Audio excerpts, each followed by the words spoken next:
আরে বন্ধু সজীব, আরে ভাই আপনার কি হয়েছে? আরে এই বাড়িটা আমার বন্ধু সজীবের, আপনি সজীবরে ডেকে দেন, আজকে ওর জন্মদিন। আচ্ছা ঠিক আছে। আরে সজীব, আরে কি হয়েছে?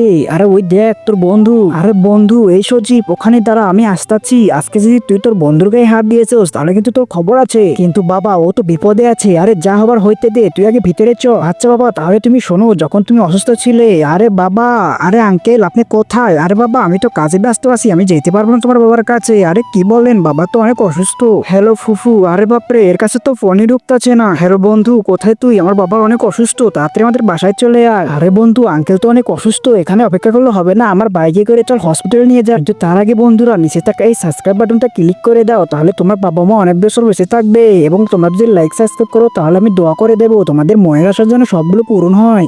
এখন বুঝতে পেরেছেন বাবা, আমাদের বিপদের সময় আমাদের এই বন্ধুটাই আমার পাশে ছিল, আমাদের আত্মীয় একটাও ছিল না। এখন তাকে আমাকে বাঁচাতে হবে। আরে বন্ধু আমি তোর কিছু হতে দেবো না।